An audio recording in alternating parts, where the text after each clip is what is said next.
Next topic है आपका। Previous lecture में हमने एब्जॉर्प्शन पढ़ा था कि आपका जो फूड है उसका एब्जॉर्प्शन कैसे होता है। उसमें हमने कार्बोहाइड्रेट का एब्जॉर्प्शन और आपके प्रोटीन्स का एब्जॉर्प्शन देखा था, आपके अमीनो एसिड्स का एब्जॉर्प्शन देखा था। ठीक है, तो कौन सा मॉलिक्यूल से आपका कार्बोहाइड्रेट का पैसिव प्रोसेस से ट्रांसपोर्ट होता है और कौन से मॉलिक्यूल्स आपके एक्टिव प्रोसेस से क्या होते हैं, आपके एब्जॉर्ब होते हैं। ठीक है, नेक्स्ट टॉपिक है आपका एसिमिलेशन। जैसे हमने बताया था कि आपका जो डाइजेशन का जो प्रोसेस है 5 स्टेप के अंदर कंप्लीट होता है। फर्स्ट स्टेप हमने बताया था injection, intake of food, food का इनटेक होगा। सेकंड स्टेप में क्या होगा, डाइजेशन होगा, ब्रेकडाउन ऑफ द फूड, जो आपने फूड इनटेक किया है उसका ब्रेकडाउन होगा। थर्ड स्टेप था डाइजेशन के बाद क्या होगा, आपका एब्जॉर्प्शन होगा। ठीक है, आपका जो डिफ्यूजिबल न्यूट्रिशन फ्लूइड है, न्यूट्रिशन है वो आपका क्या होगा, एब्जॉर्ब होगा। फोर्थ जो स्टेप है वो आपका एसिमिलेशन। अब आपका जो डाइजेस्टिव जो फूड है वो अब क्या होगा, दोबारा से एसिमिलेट होगा, सिंपल मॉलिक्यूल से किसमें चेंज होगा, आपका कॉम्प्लेक्स मॉलिक्यूल्स के अंदर चेंज होगा। ठीक है, और लास्ट में क्या होगा आपका फिफ्थ स्टेप इजेक्शन। आपका जो अनडाइजेस्टेड जो फूड है, आपका जो टाइम जो फूड है वो आपका क्या होगा, आपकी एलिमेंट्री कैनाल से क्या होगा, आपका रिलीज होगा विद द हेल्प ऑफ एनर्स। ठीक है, तो फोर्थ स्टेप हम पढ़ रहे हैं assimilation of food. Assimilation of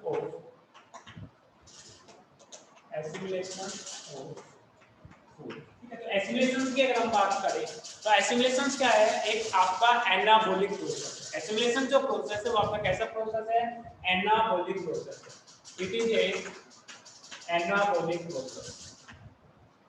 anabolic process, ठीक है, कैसा प्रोसेस है आपका, एनाबॉलिक प्रोसेस है। एनाबॉलिक जब हमने रिएक्शंस की बात की थी, कैटाबॉलिक जो रिएक्शंस की बात की थी, अगर आपका कोई भी सिंपल मॉलिक्यूल्स कॉम्प्लेक्स मॉलिक्यूल्स के अंदर चेंज होता है तो उस प्रोसेस को, उस रिएक्शंस को हम किस नाम से जानते हैं, एनाबॉलिक रिएक्शंस के नाम से जानते हैं। अगर आपका कॉम्प्लेक्स फूड सिंपल मॉलिक्यूल्स के अंदर चेंज हो उस रिएक्शंस को हम क्या कहते हैं, कैटाबॉलिक रिएक्शंस के नाम से जानते हैं। तो आपकी जो डाइजेस्टिव जो रिएक्शंस थी, डाइजेशन का जो प्रोसेस था वो आपका कैटाबॉलिक प्रोसेस था। बट जो आपका एसिमिलेशन ऑफ फूड है ये आपका कैसा प्रोसेस है, आपका एनाबॉलिक प्रोसेस है। एनाबॉलिक मींस आपके जो सिंपल जो फूड है, अब जो आपका जो डाइजेस्टिव सिंपल जो फूड है, सिंपल एब्जॉर्बिव जो फूड है वो अब क्या होगा, आपका चेंज होगा कॉम्प्लेक्स फूड के अंदर। दोबारा से किसमें चेंज होगा, कॉम्प्लेक्स के अंदर चेंज होगा। जैसे हम एग्जांपल की बात करें, आपकी अमीनो एसिड दोबारा किसमें चेंज होगी, आपकी प्रोटीन्स के अंदर चेंज होगी। आपके जो फैट्स है, आपके फैटी एसिड्स है वो आपके चेंज होंगे, लिपिड्स के अंदर चेंज होंगे। और आपके जो ग्लूकोज की बात करें, आपके सैकराइड्स की बात करें, डिफरेंट जो आपके फ्रक्टोज सैकराइड है, मोनोज है, वो आपके किसमें चेंज होंगे, आपके कार्बोहाइड्रेट्स के अंदर चेंज होंगे।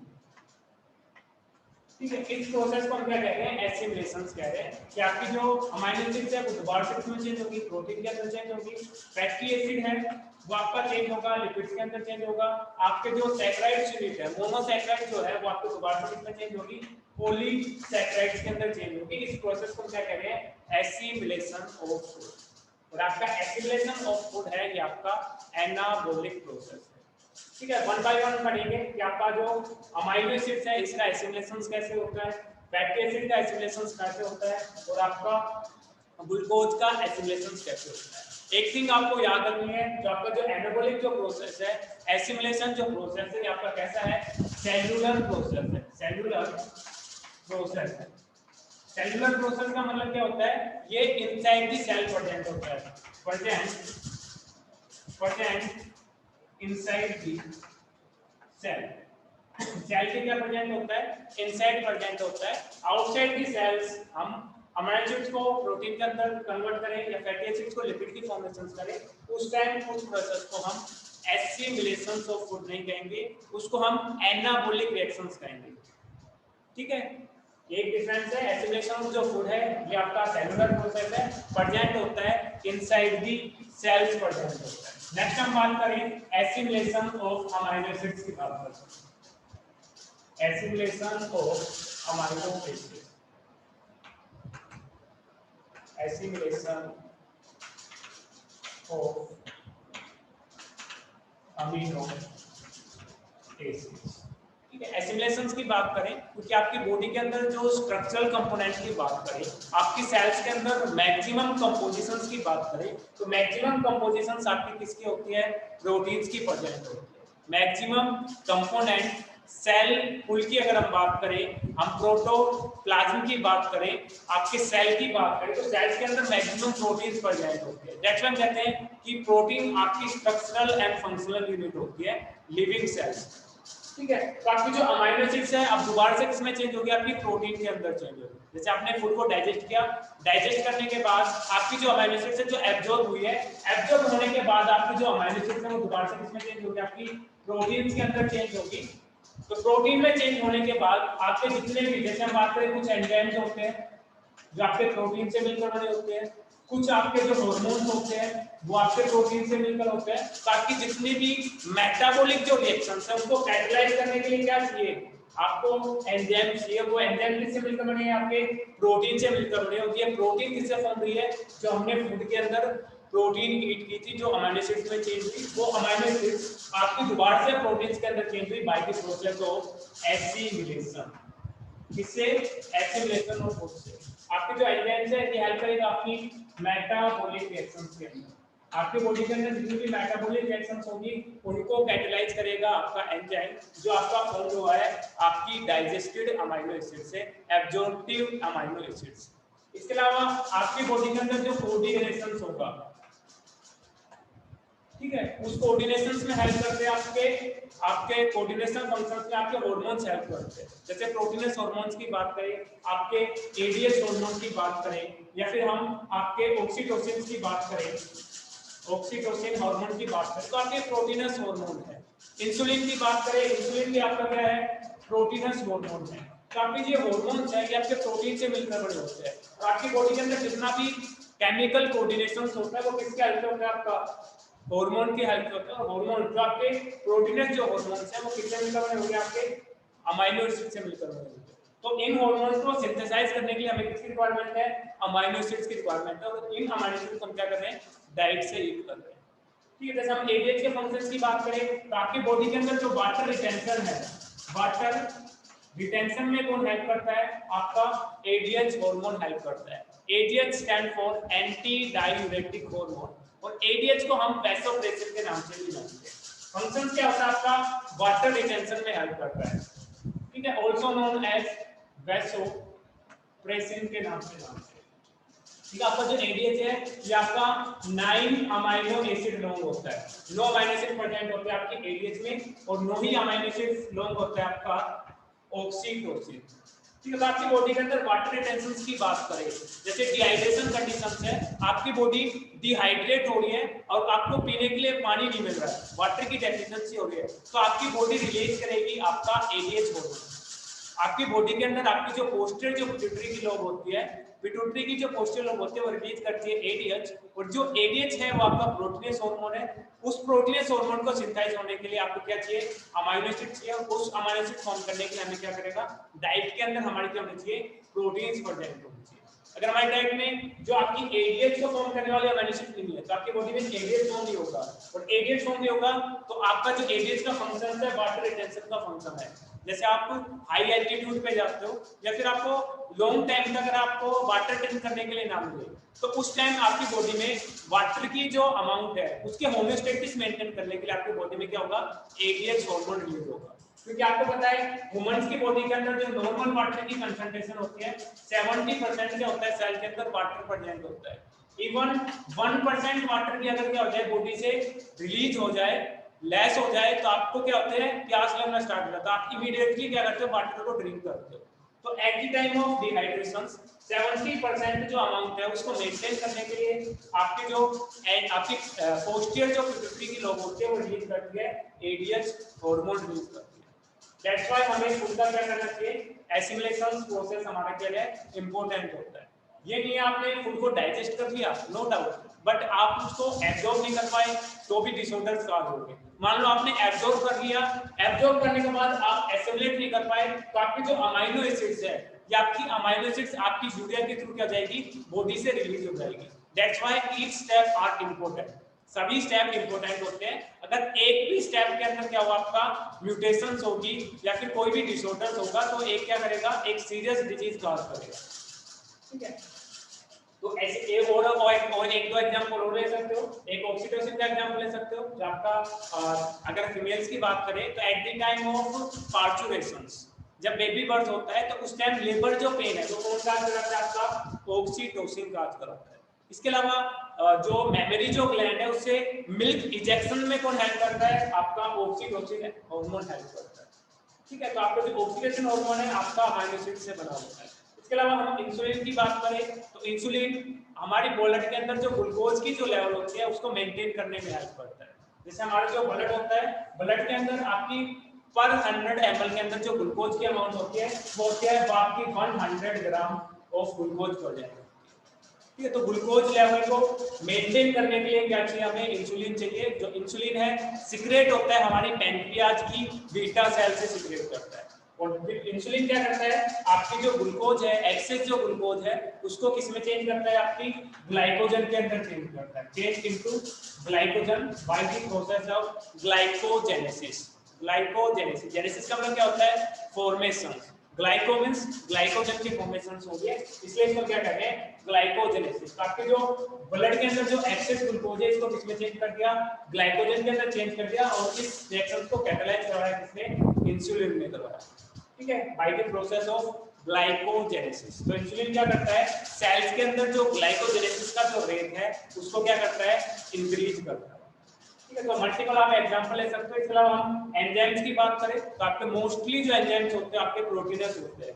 किसी भी 3-4 एंजाइम का आप एग्जांपल ले सकते हो। हेक्सोज का ले सकते हो, ठीक है, फॉस्फोफ्रक्टोकाइनेज का ले सकते हो, डीएनए पॉलीमरेज का ले सकते हो, आरएनए पॉलीमरेज का ले सकते हो। तो ये सारे जो आपके एंजाइम्स होते हैं मोस्टली कैसे होते हैं? आपके प्रोटीनेस होते हैं। दैट्स व्हाई अगर आपकी बॉडी ने आपने फूड को डाइजेस्ट कर लिया, आपने एब्जॉर्ब नहीं करा, तो आपके जो फेसिस जो मटेरियल्स है, आपका एक्सीक्रीट जो वेस्ट ऑफ से आपके अमाइनो एसिड्स, आपका जो फूड है वो आपका रिलीज हो जाएगा।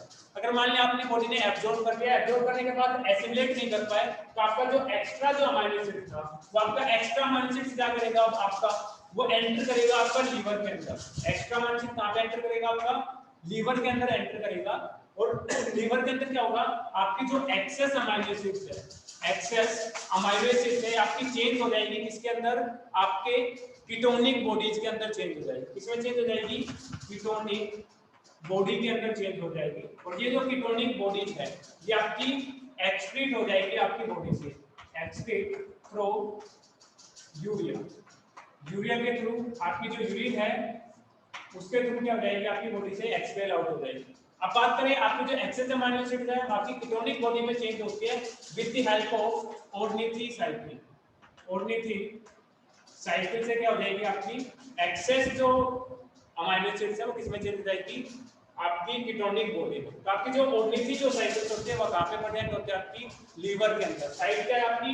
लीवर। और जो आपकी ऑर्निथिन साइकिल है इसको हम लीवर साइकिल के नाम से, सॉरी यूरिया साइकिल के नाम से भी जानते हैं, यूरिया साइकिल के नाम से भी जानते हैं। ठीक है, तो अगर हम बात करें एसिमिलेशन ऑफ फूड की बात करें तो आपका अमाइनो एसिड प्रोटीन में चेंज होगा, वो एंजाइम की फॉर्मेशन करेगा, हार्मोन की फॉर्मेशन करेगा, और आपके जो एंजाइम्स हैं वो मेटाबॉलिक रिएक्शंस में हेल्प करेंगे, हार्मोन्स है आपके केमिकल कोऑर्डिनेशंस में हेल्प करेंगे। इसके अलावा आपकी जो एक्सेस जो अमाइनो एसिड्स है या फिर आपकी डीटॉक्सिक जो अमाइनो एसिड्स है वो आपकी एंटर करेगी लीवर के अंदर, और लीवर में वो ऑर्निथिन साइकिल से, यूरिया साइकिल से किसकी फॉर्मेशन करेगी? यूरिया की फॉर्मेशन करेगी, और वो यूरिया आपकी यूरिन के थ्रू क्या हो जाएगा? एक्सपेल आउट हो जाएगा। ठीक है, इसके अलावा आपकी बॉडी के अंदर जो एक्सेस जो अमाइनो एसिड्स है वो एक्सेस अमाइनो एसिड्स क्या करेगी? आपकी बॉडी के अंदर किसमें चेंज होना स्टार्ट हो जाएगी? ग्लूकोज के अंदर चेंज होना स्टार्ट हो जाएगी। और वो जो ग्लूकोज है वो आप यूज करोगे एज ए रेस्पिरेटरी फ्लूइड्स, क्योंकि आपकी बॉडी के अंदर चीफ जो रेस्पिरेटरी फ्लूइड्स होता है वो आपका क्या होता है? ग्लूकोज होता है। जब ग्लूकोज का ऑक्सीडेशन होता है तो हमारी बॉडी में, जैसे आपने शायद रेस्पिरेशन में पढ़ा होगा कि आपका जो ग्लूकोज है, इस ग्लूकोज का 1 मोल ऑफ जो ग्लूकोज है जब ब्रेकडाउन होता है तो हमें क्या मिलते हैं? 36 to 38 एटीपी मिलते हैं। ठीक है, तो आपको बॉडी के अंदर एनर्जी मिल रही है। तो आपका जो एक्सेस जो अमाइनो एसिड्स है वो किसमें चेंज हो जाएगा? आपका ग्लूकोज के अंदर चेंज हो जाएगा, और ये जो ग्लूकोज है क्या करेगा? आपको एनर्जी प्रोवाइड करेगा। ठीक है, तो अगर मैं इस सभी जो समझाया इसको शॉर्ट में लिखना चाहूं तो आप लिख सकते हो। एक तो एसिमिलेशन ऑफ फूड है वो क्या करेगा? आपके एंजाइम की फॉर्मेशन करेगा, हार्मोन की फॉर्मेशन करेगा।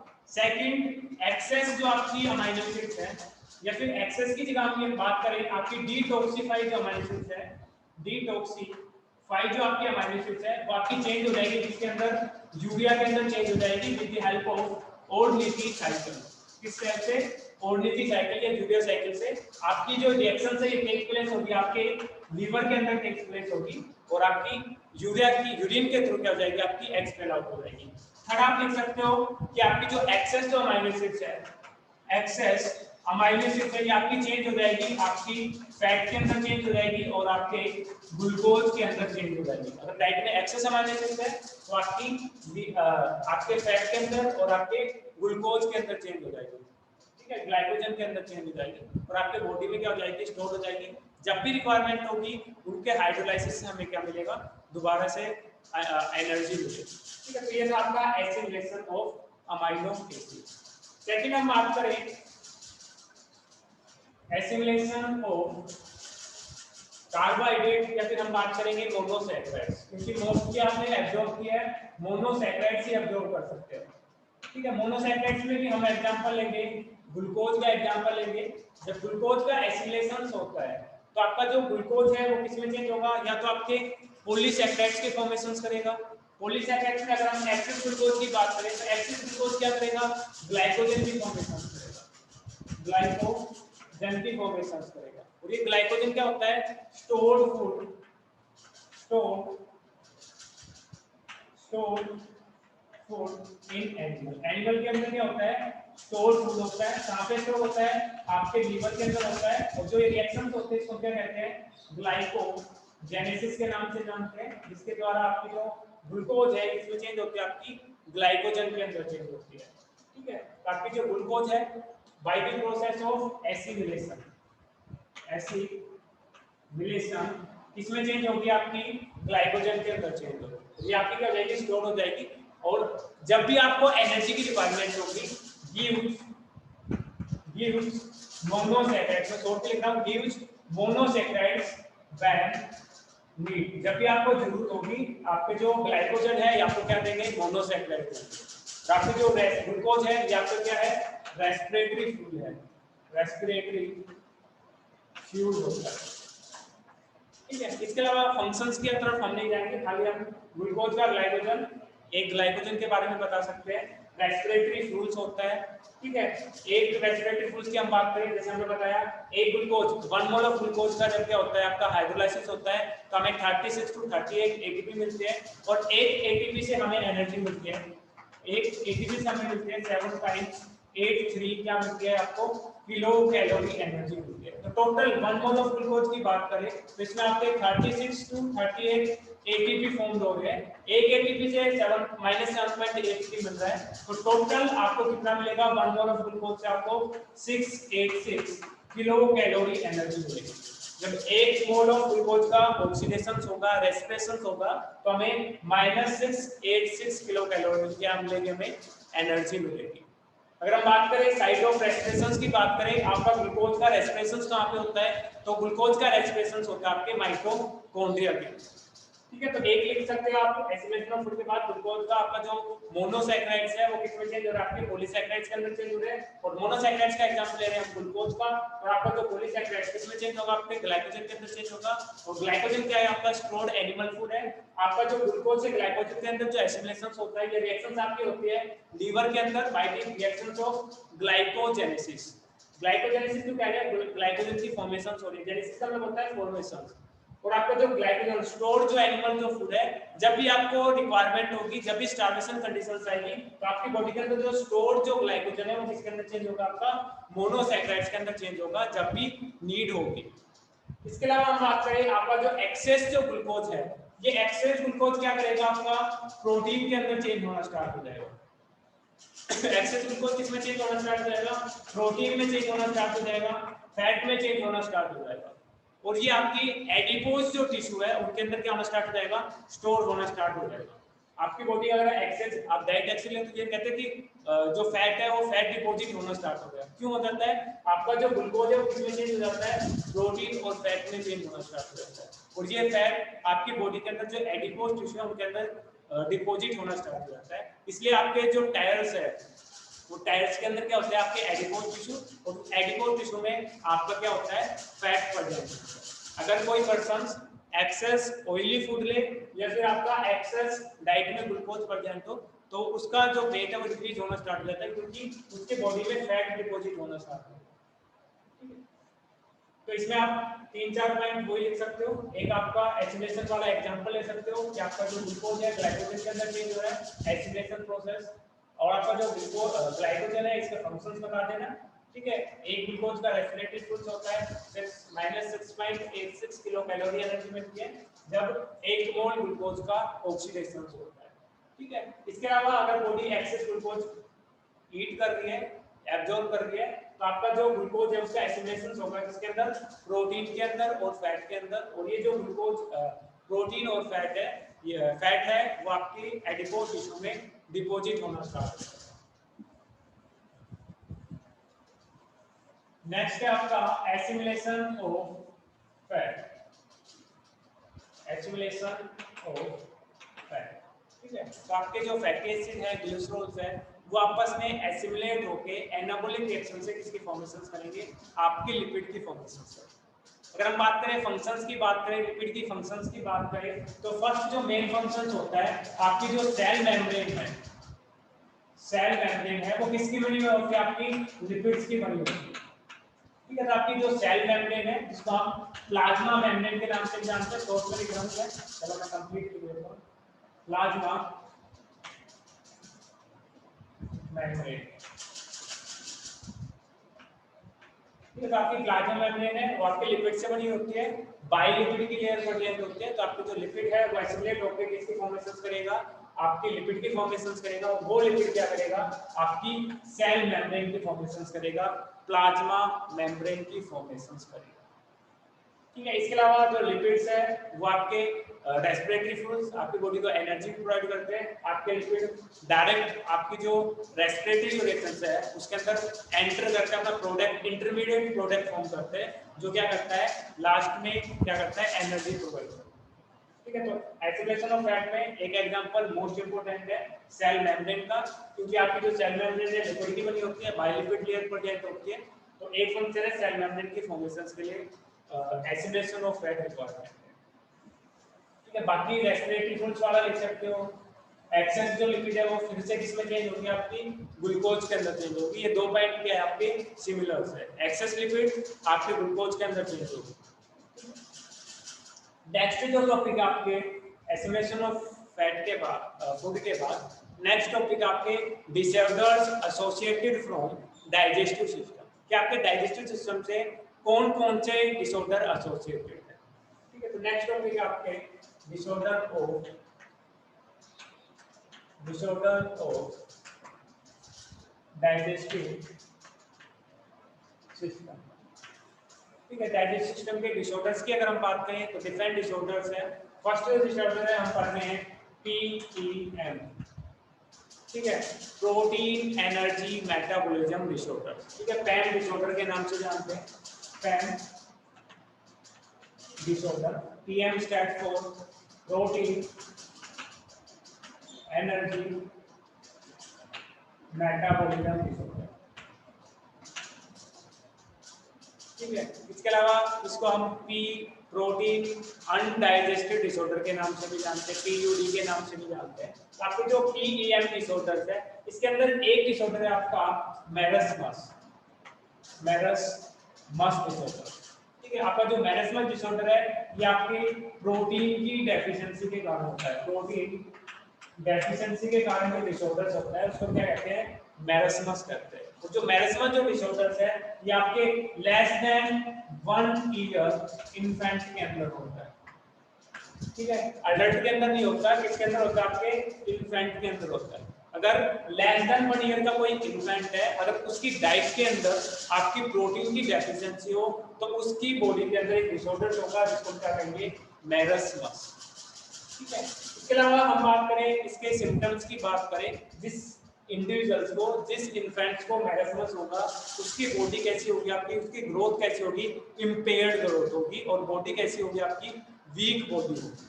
बोन्स की बात करें, बोन्स उनकी कैसी होगी, फ्रेजाइल बोन पड़ जाएंगे, ठीक है। और वेट की बात करें, उनका जो वेट है बिल्कुल वेट लॉस होना स्टार्ट हो जाएगा, क्योंकि उनकी डाइट के अंदर क्या है, प्रोटीन की डेफिशिएंसी। ठीक है। तो आपकी बात करें, आपकी जो मेरेस्मस है, सिम्टम्स की बात करें, इम्पेयर्ड ग्रोथ, ठीक है, बॉडी वेट लूज,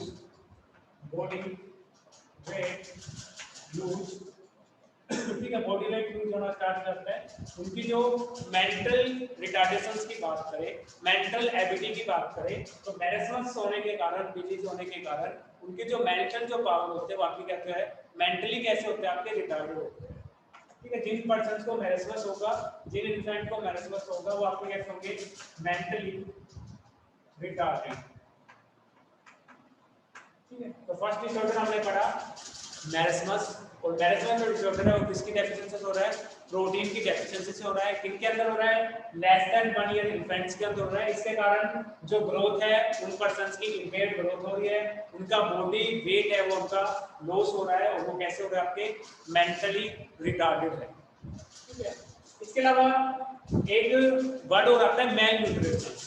ठीक है, मेल न्यूट्रिशन को हिंदी में हम कुपोषण के नाम से जानते हैं। अगर किसी भी पर्सन के अंदर एक भी आपका जो न्यूट्रिएंट्स है उसकी डेफिशिएंसी हो, या फिर एक से ज्यादा न्यूट्रिएंट्स की डेफिशिएंसी हो, उसके लिए वर्ड यूज किया जाता है मेल न्यूट्रिशन। ठीक है, तो आपका जो मेरेस्मस डिसऑर्डर है, क्वासीकोड जो डिसऑर्डर्स है, ये आपके मेल न्यूट्रिशन की डेफिशिएंसी है। और किस बायोटिन की डेफिशिएंसी से हो रहे हैं, आपके प्रोटीन की डेफिशिएंसी। प्रोटीन न्यूट्रिशंस अगर डाइट में नहीं मिल रहा तो क्वासीकोड हो रहा है। इसी तरह अगर हम बात करें, अगर विटामिन की डेफिशिएंसी हो डाइट में, वो भी क्या करते हैं, डिसऑर्डर्स काज करती है। जैसे हम बात करें विटामिन ए की डेफिशिएंसी से नाइट ब्लाइंडनेस होता है, विटामिन बी की डेफिशिएंसी से बेरी होता है, विटामिन सी की डेफिशिएंसी से स्कर्वी होता है। तो डिफरेंट आपके जो अगर बात करें न्यूट्रिएंट्स की बात करें, अगर आपकी डाइट में एक सिंगल न्यूट्रिएंट मॉलिक्यूल भी आपका क्या हो, लेस हो या फिर एब्सेंट हो, तो आपकी बॉडी में क्या होते हैं, डिसऑर्डर कार्ड होते हैं, जिसको हम मेल न्यूट्रिशन के नाम से जानते हैं। तो हम डाइजेस्टिव सिस्टम के अंदर हम पेन की बात करें, प्रोटीन एनर्जी मेटाबॉलिज्म की बात करें, अगर प्रोटीन का मेटाबॉलिज्म ना होगा, एनर्जी प्रोवाइड होगी, जिसके कारण इन्फेंट के अंदर कौन सी डिजीज होगी, आपकी मेरेस्मस डिजीज होगी। सेकंड डिजीज की हम बात करें, सेकंड है आपकी क्वासीकोड।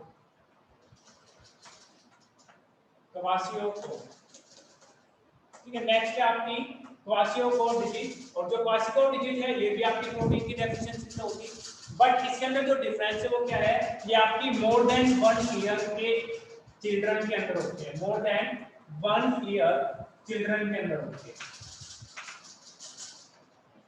ठीक है, क्वासीकोड और मेरेस्मस एक डिफरेंस है, एक डिफरेंस ये है कि आपकी मोर देन 1 ईयर होती है, वो आपकी लेस देन 1 ईयर वाले आपके जो इन्फेंट है उनके अंदर होते हैं। अगर लेस देन 1 ईयर को प्रोटीन की डेफिशिएंसी होगी तो डिसऑर्डर होगा मेरेस्मस। अगर 1 साल के बाद के जो चिल्ड्रंस है उनके अंदर प्रोटीन की डाइट कम हो, उनको डाइट में प्रोटीन ना मिले, तो उनके अंदर डिसऑर्डर होगा आपका क्वासीकोड डिसऑर्डर। ठीक है, बाकी ये भी प्रोटीन डेफिशिएंसी से हो रही है, इसके अंदर भी इम्पेयर्ड ग्रोथ होगी, बॉडी वेट लूज होगा, पर्सन मेंटली रिटार्डेड होगा। एक सिम्टम्स और अलग है इसका, इसके अंदर क्या होगा, एडिमा का होगा। एडिमा का मतलब आपकी जो सेल है, टिश्यू है, उनके इनसाइड क्या हो जाएगा, आपका वाटर फिल होना स्टार्ट हो जाएगा। ठीक है, तो एडिमा होगा। ठीक है, एडिमा, ठीक है, filling of water inside the tissue. Tissue के इनसाइड क्या हो जाएगा, आपका वाटर फिल होना स्टार्ट हो जाएगा। तो सेकंड डिसऑर्डर है आपका क्वासीकोड्स। ठीक है, नेक्स्ट डिसऑर्डर की बात करें तो नेक्स्ट डिसऑर्डर है आपका इंटेस्टाइनल इन्फेक्शन। Intestinal infection. ठीक है, आपकी जो स्मॉल इंटेस्टाइन है, लार्ज इंटेस्टाइन है, अगर आपकी स्मॉल इंटेस्टाइन में कोई भी बैक्टीरिया के कारण या वायरस के कारण जो इन्फेक्शंस हो रहा है उसको क्या कहते हैं, इंटेस्टाइनल। तो काज की बात करें, काज by bacteria, virus and protozoan. ठीक है, तो आपके जो बैक्टीरिया है, वायरस है, प्रोटोजोन्स है, अगर आपकी स्मॉल इंटेस्टाइन के अंदर क्या करें, इन्फेक्शंस काज करें, तो उसको हम क्या कहेंगे, इंटेस्टाइनल इन्फेक्शन। अगर हम एग्जांपल की बात करें तो आपके जो टैपवॉर्म है, रिंगवॉर्म है, ठीक है, रिंगवॉर्म है, ठीक है, तो आपके डिफरेंट जो वॉर्म है वो आपके क्या करते हैं, इंटेस्टाइन में इन्फेक्शन कॉज करते हैं। उस डिसऑर्डर को हम क्या कहेंगे, इंटेस्टाइनल इन्फेक्शंस के नाम से। नेक्स्ट जो डिसऑर्डर है वो है आपका डायरिया। फोर्थ डिसऑर्डर है डायरिया, ठीक है। और जो डायरिया होता है ये आपका वाटर से होता है। अगर आप कंटामिनेटेड वाटर ईट करते हो तो आपका डायरिया होता है, ठीक है। डायरिया के अंदर सिम्टम्स की बात करें तो जो पर्सन जिसके डायरिया होता है वो क्या करता है, फ्रीक्वेंटली स्टूल करता है, ठीक है, फ्रीक्वेंटली आपका लिक्विड स्टूल करता है, ये आपका सिम्टम्स होता है डायरिया का, ठीक है। किसके कारण हो रहा है, इन्फेक्टेड वाटर, आप इन्फेक्टेड या कंटामिनेटेड जो वाटर है उसको ड्रिंक करने के कारण हो रहा है आपका डायरिया हो रहा है, ठीक है। मेनली अगर हम काज की बात करें जो डायरिया एक वायरस के कारण होता है वो है आपका कोलेरा वायरस। कोलेरा वायरस है, चलो मैं कंफर्म करके बताऊंगा। तो आपका जो डायरिया है वो कोलेरिया के कारण होता है। और इसके सिम्टम्स की बात करें तो जो पर्सन जिसके डायरिया होता है वो क्या करता है, फ्रीक्वेंटली लिक्विड स्टूल, ठीक है, फ्रीक्वेंटली क्या करता है, लिक्विड स्टूल करता है। किसके कारण काज होता है, कोलेरिया के कारण होता है, ठीक है, कोलेरा के कारण होता है। इसके अलावा हम बात करें जिस पर्सन के अंदर डायरिया होगा, फ्रीक्वेंटली लिक्विड स्टूल होगा, तो उसके बॉडी के अंदर क्या होगा, डिहाइड्रेशन स्टार्ट होगा। क्या कारण होगा आपका, डिहाइड्रेशन स्टार्ट होगा, ठीक है, क्योंकि उसका जो वाटर है वो आपके स्टूल के अंदर वेस्ट हो गया। दैट्स व्हाई उस वाटर के अंदर क्या होगा, डिहाइड्रेशन होगा। और डिहाइड्रेशन को मेंटेन करने के लिए पर्सन को क्या किया जाता है, ORS दिया जाता है, ठीक है, ORS, ठीक है। तो डिहाइड्रेशन के लिए ORS दिया जाता है। इसके अलावा जो पर्सन है उसके अंदर जो डाइजेशन होगा वो भी कैसे होगा, आपका इनकम्प्लीट एब्जॉर्प्शन होगा, क्योंकि आपका जो लिक्विड था, आपका जो फूड था वो फ्रीक्वेंटली क्या होगा, स्टूल के साथ क्या होगा, रिलीज होगा, तो कंप्लीटली एब्जॉर्प्शन नहीं हो पाएगा, जिसके कारण पर्सन को क्या होगा, वीकनेस फील होगी, ठीक है। एक क्या होगा, इनकम्प्लीट एब्जॉर्प्शन होगा, ठीक है। एक क्या होगा, पर्सन को क्या होगी, वीकनेस होगी। ये देखो सिम्टम्स है आपके डायरिया का। नेक्स्ट डिसऑर्डर की बात करें तो नेक्स्ट डिसऑर्डर है आपका वोमिटिंग। नेक्स्ट है आपका वोमिटिंग,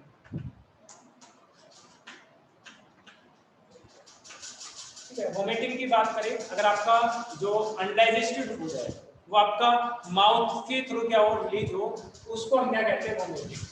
आपका जो फूड है इजेक्ट हो with the help of mouth, अगर वो माउथ से इजेक्ट हो रहा है तो उसको क्या करें, वोमिटिंग। अगर कोई भी पर्सन नोसिया फील करता है तो वो क्या करता है, वोमिट फील करता है, ठीक है। जैसे नोसिया फील करेगा उस पर्सन को क्या होगी, वोमिटिंग। वोमिट का मतलब क्या होता है, आपके माउथ से क्या हो, आपका फूड इजेक्ट हो, तो उसके लिए हम क्या कहते हैं, वोमिटिंग कहते हैं। तो नेक्स्ट डिसऑर्डर का आपका वोमिटिंग नोसिया के कारण काज होती है।